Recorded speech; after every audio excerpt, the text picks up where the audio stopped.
ഇന്ന് നമ്മൾ വായിച്ചു ധ്യാനിക്കുക സാമുവേൽ പ്രവാചകന്റെ 2-ാം പുസ്തകത്തിലെ 15ഉം 16ഉം അധ്യായങ്ങളാണ്. അധ്യായം 15. അബ്സലോമിന്റെ സൈനിക വിപ്ലവം. അബ്സലോം ഒരു രഥത്തെയും കുതിരകളെയും 50 അകമ്പടിക്കാരെയും സമ്പാദിച്ചു. അവൻ അതിരാവിലെ നഗരവാതിൽക്കൽ വഴിയരികെ നിൽക്കുക പതിവായിരുന്നു. ആരെങ്കിലും രാജസന്നിധിയിൽ വ്യവഹാരം തീർക്കാൻ ആ വഴി വന്നാൽ അബ്സലോം അവനെ വിളിച്ച് ഏതു പട്ടണത്തിൽ നിന്നാണ് വരുന്നതെന്ന് ചോദിക്കും. പട്ടണമേതെന്ന് പറഞ്ഞു കഴിഞ്ഞാൽ അബ്സലോം അവനോട് പറയും, നിന്റെ കാര്യം വളരെ ന്യായമാണ്, പക്ഷേ നിന്റെ വ്യവഹാരം കേൾക്കാൻ രാജാവ് ആരെയും നിയോഗിച്ചിട്ടില്ലല്ലോ. ഞാനൊരു ന്യായാധിപനായിരുന്നെങ്കിൽ വഴക്കും വ്യവഹാരവുമുള്ള ആർക്കും എൻ്റെ അടുക്കൽ വരാമായിരുന്നു. ഞാൻ അവർക്ക് നീതി നടത്തി കൊടുക്കുമായിരുന്നു. ആരെങ്കിലും അടുത്തു വന്ന് വണങ്ങാൻ ഒരുമ്പിട്ടാൽ അവൻ കൈനീട്ടി അവനെ പിടിച്ച് ചുംബിക്കും. രാജാവിന്റെ തീർപ്പിനായി വന്ന എല്ലാ ഇസ്രായേല്യരോടും അബ്സലോം ഇപ്രകാരം ചെയ്തു. അങ്ങനെ അവൻ അവരുടെ ഹൃദയം വശീകരിച്ചു. 4 വർഷം കഴിഞ്ഞ് അബ്സലോം രാജാവിനോട് പറഞ്ഞു, കർത്തൃസന്നിധിയിൽ എടുത്ത വ്രതം അനുഷ്ഠിക്കാൻ ഹെബ്രോണിലേക്ക് പോകാൻ എന്നെ അനുവദിച്ചാലും കർത്താവ് എന്നെ ജെറുസലേമിലേക്ക് തിരികെ കൊണ്ടുവന്നാൽ ഹെബ്രോണിൽ അവിടുത്തെ ആരാധിക്കും എന്ന് ആരാമിലെ ഗഷൂരിലായിരിക്കുമ്പോൾ ഞാനൊരു നേർച്ച നേർന്നിട്ടുണ്ട്. സമാധാനത്തോടെ പോവുക, രാജാവ് പറഞ്ഞു. അങ്ങനെ അവൻ ഹെബ്രോണിലേക്ക് പോയി.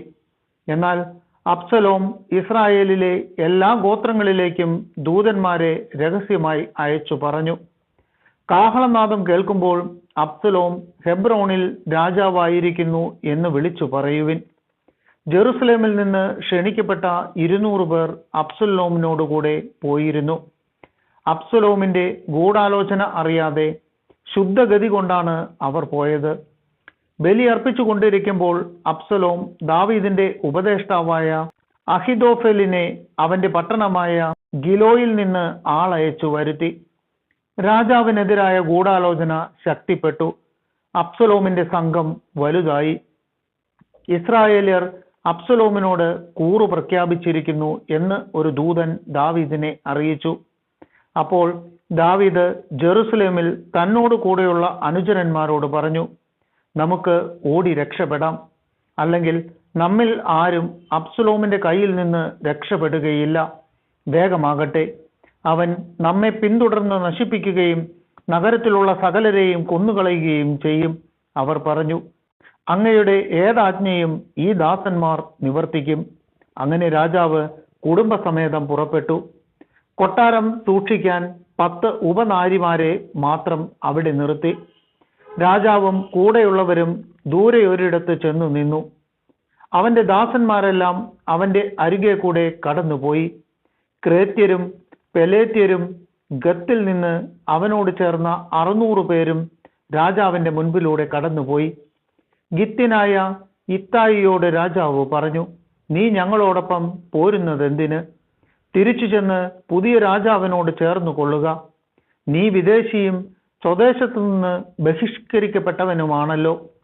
ഇന്നലെ മാത്രം എത്തിയ നീ എങ്ങോട്ട് പോകുന്നു എന്ന് അറിയാത്ത എന്നോടൊപ്പം അലയുകയോ? സഹോദരന്മാരെയും കൂട്ടി തിരിച്ചു പോവുക.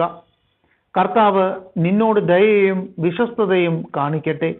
ഇത്തായി മറുപടി പറഞ്ഞു, മരണമോ ജീവിതമോ ആകട്ടെ, അങ്ങ് പോകുന്നിടത്തെല്ലാം ഞാനും വരുമെന്ന് കർത്താവിൻ്റെയും അങ്ങയുടെ നാമത്തിൽ ഞാൻ സത്യം ചെയ്യുന്നു.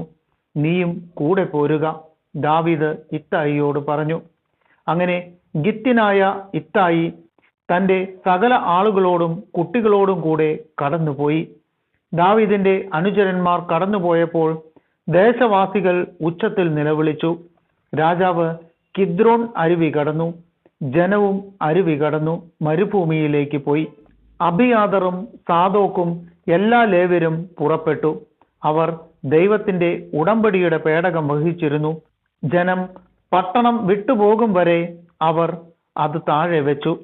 രാജാവ് സാദോക്കിനോട് പറഞ്ഞു, ദൈവത്തിന്റെ പേടകം നഗരത്തിലേക്ക് തിരിച്ചു കൊണ്ടുപോവുക. കർത്താവിന്റെ പ്രീതിക്ക് ഞാൻ പാത്രമായാൽ അവിടുന്ന് എന്നെ തിരികെ വരുത്തി അവിടുത്തെ പേടകവും കൂടാരവും കാണാൻ എനിക്ക് ഇടവരുത്തും. അവിടുന്ന് എന്നിൽ പ്രസാദിക്കുന്നില്ലെങ്കിൽ ഇതാ ഞാൻ അവിടുത്തെ ഇഷ്ടം പോലെ എന്നോട് പ്രവർത്തിക്കട്ടെ. രാജാവ് പുരോഹിതനായ സാദോക്കിനോട് തുടർന്നു പറഞ്ഞു, നിന്റെ മകൻ അഹിമാസിനോടും അബിയാദറിന്റെ മകൻ ജോനാഥനോടുമൊപ്പം നീയും അബിയാദറും സമാധാനത്തോടെ പട്ടണത്തിലേക്ക് മടങ്ങിപ്പോവുക. നിങ്ങൾ വിവരം അറിയിക്കും വരെ മരുഭൂമിയിലേക്കുള്ള കടവിൽ ഞാൻ കാത്തിരിക്കും. അങ്ങനെ സാദോക്കും അബിയാദറും ദൈവത്തിന്റെ പേടകം ജെറുസലേമിലേക്ക് തിരികെ കൊണ്ടുപോയി. അവർ അവിടെ താമസിച്ചു. ദാവീദ് നഗ്നപാതനായി തലമൂടി കരഞ്ഞുകൊണ്ട് ഒലിവുമലയുടെ കയറ്റം കയറി. അവനോട് കൂടെയുള്ളവരെല്ലാം തലമൂടിയിരുന്നു. അവരും കരഞ്ഞുകൊണ്ട് അവനെ പിന്തുടർന്നു. അഹിതോഫെലും അബ്സലോമിന്റെ ഗൂഢാലോചനയിൽ ചേർന്നെന്ന് അറിഞ്ഞപ്പോൾ ദാവീദ് പ്രാർത്ഥിച്ചു, കർത്താവെ, അഹിതോഫെലിന്റെ ആലോചന വ്യർത്ഥമാക്കണമേ. മലമുകളിൽ ദൈവത്തെ ആരാധിച്ചിരുന്ന സ്ഥലത്ത് ദാവീദ് എത്തിയപ്പോൾ അർഖ്യനായ ഹൂഷായി അങ്കി കീറിയും തലയിൽ പൂഴി വിതറിയും അവനെ എതിരേറ്റു. ദാവീദ് അവനോട് പറഞ്ഞു, നീ എന്നോട് കൂടെ പോന്നാൽ അത് എനിക്ക് ഭാരമായിരിക്കും. എന്നാൽ പട്ടണത്തിലേക്ക് മടങ്ങിച്ചെന്ന്, രാജാവേ, ഞാൻ അങ്ങയുടെ ദാസനായിരിക്കും. മുൻപ് ഞാൻ അവിടുത്തെ പിതാവിനെ സേവിച്ചതുപോലെ ഇനി ഞാൻ അങ്ങയെ സേവിക്കും എന്ന് അബ്സലോമിനോട് പറയുമെങ്കിൽ അഹിതോഫെലിന്റെ ആലോചനയെ പരാജയപ്പെടുത്തി എന്നെ സഹായിക്കാൻ നിനക്ക് കഴിയും. പുരോഹിതന്മാരായ സാദോക്കും അബിയാദറും അവിടെ നിന്നോടുകൂടെ ഉണ്ടായിരിക്കും. കൊട്ടാരത്തിൽ കേൾക്കുന്നതെല്ലാം അവരെ അറിയിക്കുക. സാദോക്കിന്റെ മകൻ അഹിമാസും അബിയാദറിന്റെ മകൻ ജോനാഥനും അവിടെ അവരോട് കൂടെയുണ്ട്.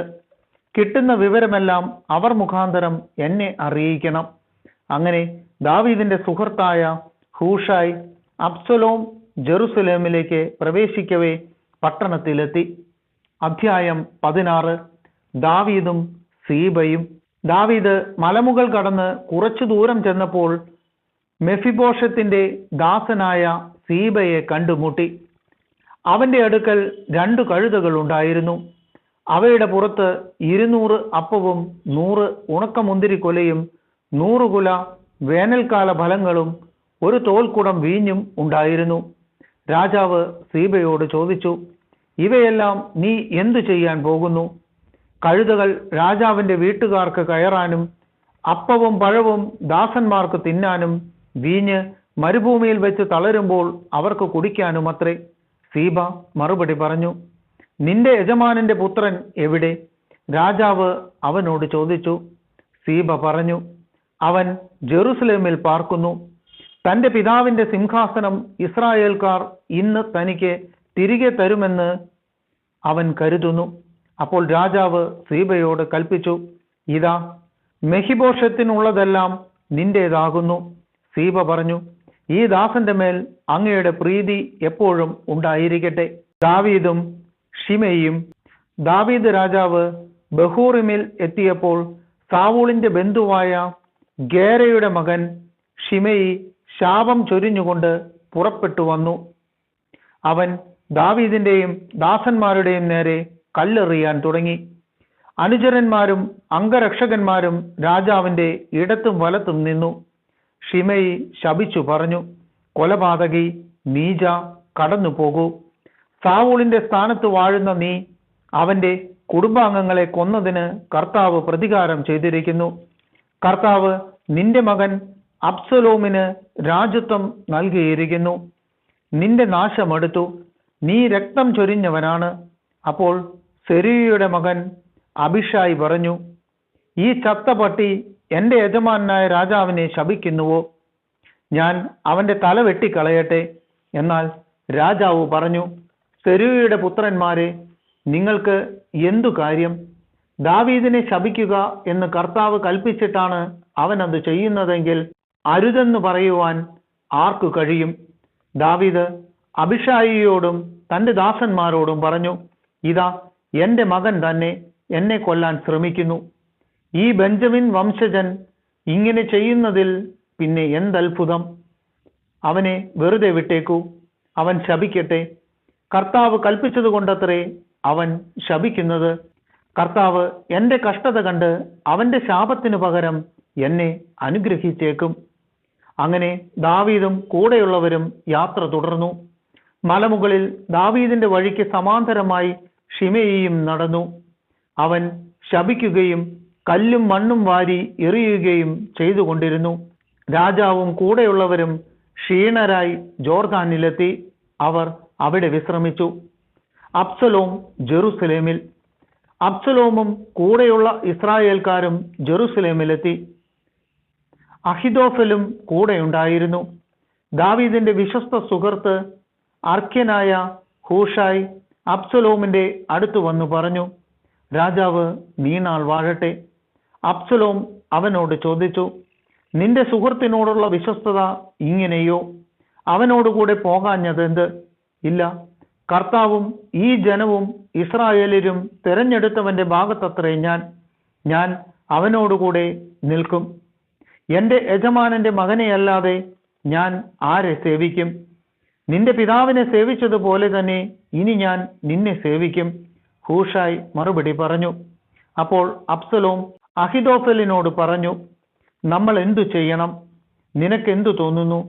അവൻ അബ്സലോമിനോട് പറഞ്ഞു, കൊട്ടാരം സൂക്ഷിക്കാൻ നിന്റെ പിതാവ് വിട്ടിട്ട് പോയ അവന്റെ ഉപനാരികളുമായി ശയിക്കുക.